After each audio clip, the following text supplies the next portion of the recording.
Boeing ৭৭৮ Dreamliner দুর্ঘটনার ৪ দিন পর এয়ার ইন্ডিয়ার ১১২ জন পাইলট চিকিৎসাজনিত ছুটিতে যান বলে জানিয়েছেন ভারতের কনিষ্ঠ বিমান পরিবহন মন্ত্রী মুরলীধর মোহল। বৃহস্পতিবার সংসদে জানান, আহমেদাবাদ মাঝ আকাশে ইঞ্জিন থ্রাস্ট হারিয়ে বিমানটি নিয়ন্ত্রণ হারায় এবং বিমানবন্দর থেকে মাত্র ২ কিলোমিটার দূরে একটি ছাত্রাবাস ভবনে বিধ্বস্ত হয়। এতে ২৭৪ জন নিহত হন। মন্ত্রী জানান, ঘটনার দিনই ৫১ জন কমান্ডার এবং ৬১ জন ফ্লাইট অফিসার ছুটির আবেদন করেন। তিনি বলেন, এই ঘটনাই প্রমাণ করে যে পাইলটদের মানসিক স্বাস্থ্যের প্রতি যথাযথ মনোযোগ ও ব্যবস্থাপনা জরুরি, বিশেষ করে দুর্ঘটনার পর।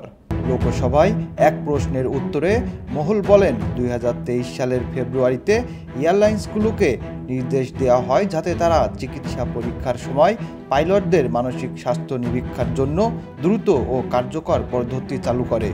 তিনি আরও জানান, ফ্লাইট ক্রু ও এয়ার ট্রাফিক কন্ট্রোলারদের জন্য সম্ভাব্য মানসিক স্বাস্থ্য সমস্যা মোকাবেলায় স্বতন্ত্র ও উপযোগী প্রশিক্ষণ মডিউল চালু করতে এয়ারলাইন্স ও বিমানবন্দর কর্তৃপক্ষকে বলা হয়েছে।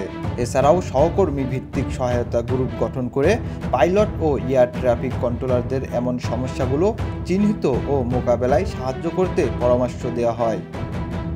এদিকে এয়ার ইন্ডিয়ার জানিয়েছে, ক্রুদের ক্লান্তি ও প্রশিক্ষণ সংক্রান্ত নিরাপত্তা মান লঙ্ঘনের অভিযোগে বুধবার ডিজিসিএ থেকে ৪টি শোকজ নোটিশ পেয়েছে তারা।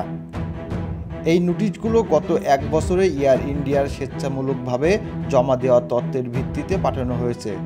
এগুলোতে কেবিন ক্রুদের বিশ্রাম সময়, প্রশিক্ষণ নিয়মনীতি এবং অপারেশনাল প্রোটোকল লঙ্ঘনের বিষয় তুলে ধরা হয়েছে।